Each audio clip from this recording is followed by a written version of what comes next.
September 11th, 2001.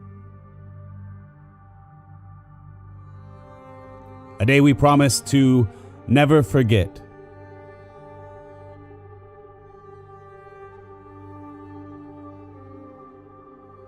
There is no question the sincere promise many have made, and many make again every year, to never forget. Yet not forgetting is only part of what we really mean when we recite this phrase. We must do more than ensure we do not forget.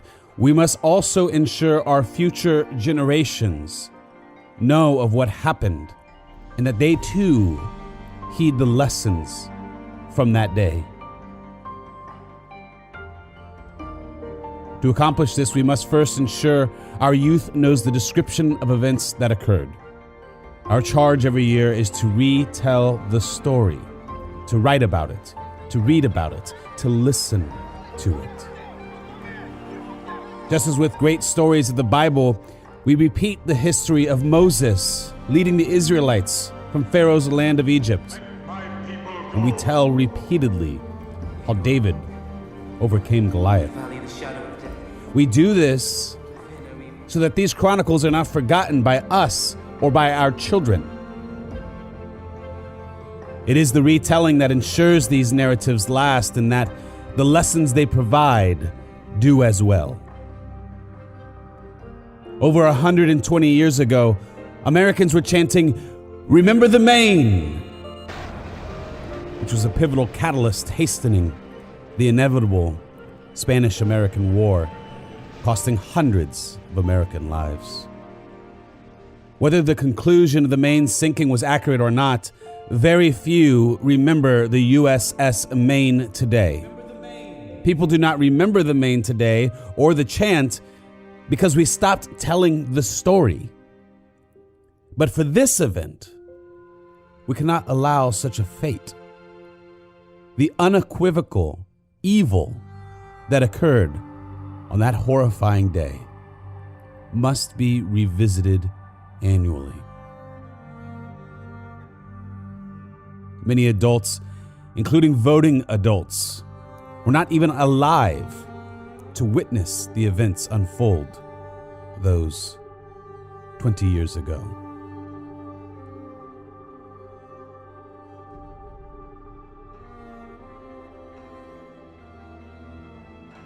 September 11th, 2001.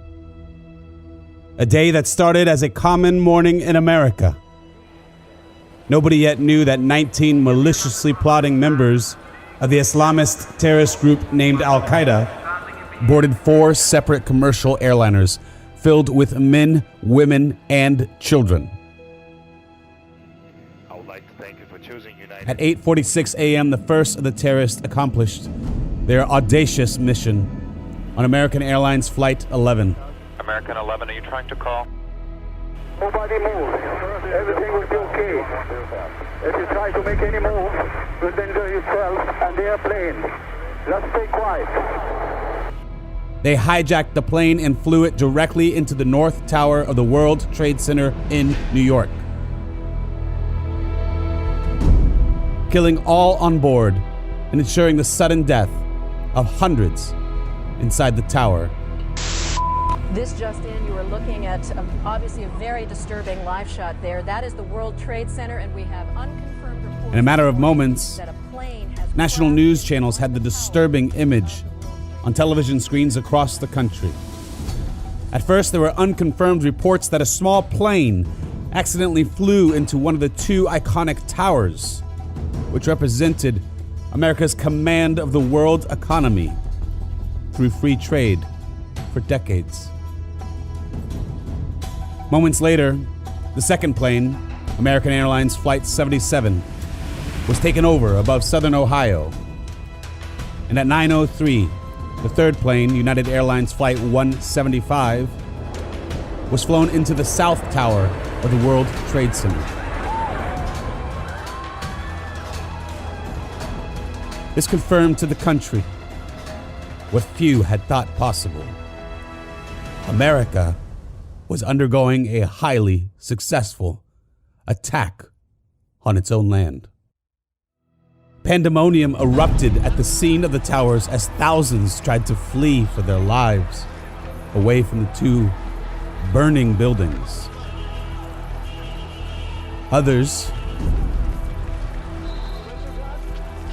would jump out of windows, choosing one form of certain death over another. Shortly after, the coordinated attack continued as United Airlines Flight 93 became the fourth plane to be hijacked. Minutes later at 9:37 a.m., Flight 77 crashed into the United States Pentagon, the headquarters for the U.S. Department of Defense, in the symbol of the United States military. Pentagon just got hit. God damn, I can't even protect like an NCA. At 9:45 a.m., America's airspace was shut down by the government with the order for all aircraft to land at the nearest airport. Just to the north of your town. Yeah, stop all departures. Just under an hour from when the first plane crashes into the World Trade Center, the South Tower collapses at 9:59 a.m. 8 minutes later at 10:07 a.m., the final remaining hijacked plane crashes into an open area in Somerset County, Pennsylvania. This was a result of heroic passengers who became aware of the terrorist intentions by successfully connecting phone calls to family members who informed them of the suicide terrorist attacks at the World Trade Center and the Pentagon. Hi, baby. Baby, you have to listen to me carefully. I'm on a plane that's been hijacked. I'm on the plane. I'm calling from the plane. I want to tell you I love you. Please tell my children that I love them very much. And I'm so sorry, babe.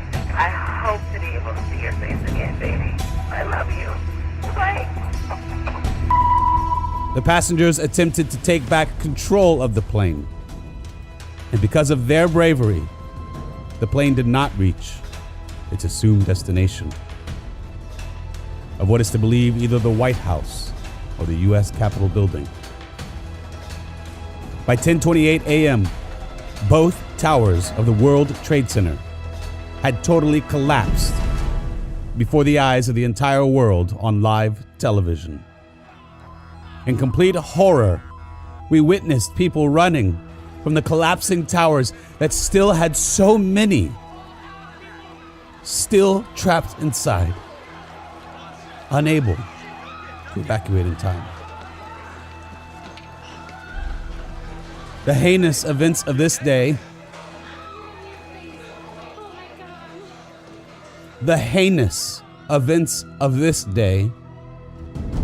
resulted in 2,977 innocent human beings being murdered, including 344 firefighters and 71 police officers who ran into the danger to save lives, only to lose their own. This horror was not a result of a war or due to some great natural catastrophe. This was due to a savage and evil act committed by a terrorist group founded in 1988 by Osama bin Laden. This day reconfirmed to America and the world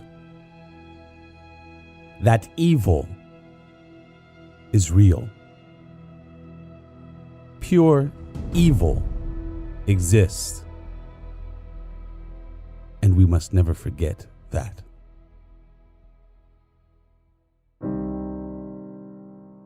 September 12th, 2001.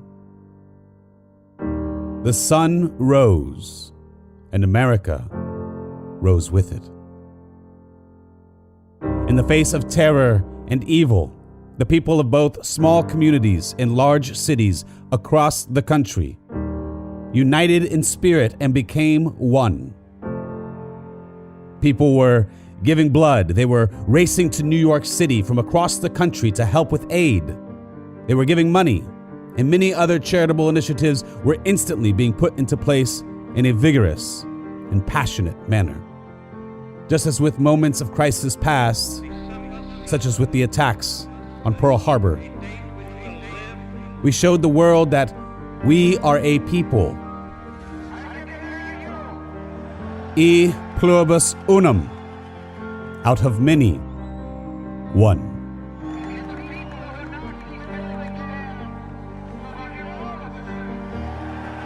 A culmination of different races, ethnicities, religions, and backgrounds, but nonetheless, we are all Americans.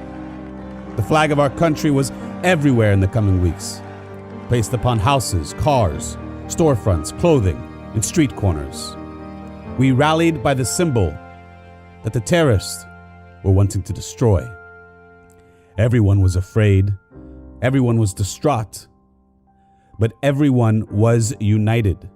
As the good people we are, Americans. September 11th, 2021. Well, that is up to all of us, isn't it? Will we continue to seek division among us? Or will we choose to recognize that we are a united people with commonalities far more important than any of our differences? Will we retell the story and teach our children and our grandchildren about the deprived attacks of 9/11 and the lessons we learned? Will we teach them that there is real, definite evil in this world, and that good must labor to overcome it? Will we teach our children and grandchildren that the best version of us was how we responded to one another after 9/11? Americans loving each other, protecting each other, knowing they are united through one common nation. Peace through strength, unity through love. As the Bible tells us, encourage one another, be of one mind, live in peace, and the God of love and peace will be with you. The 2,977 souls that were ripped from the earth without provocation that day are at peace now in a real existence beyond time and space. I pray for comfort to the families of those souls, that they may know that truth. West Orange, the choice is ours. This community can choose its character. On this 20th anniversary of remembrance, we should be one West Orange, together with one America, united by our love for goodness and our rejection of evil.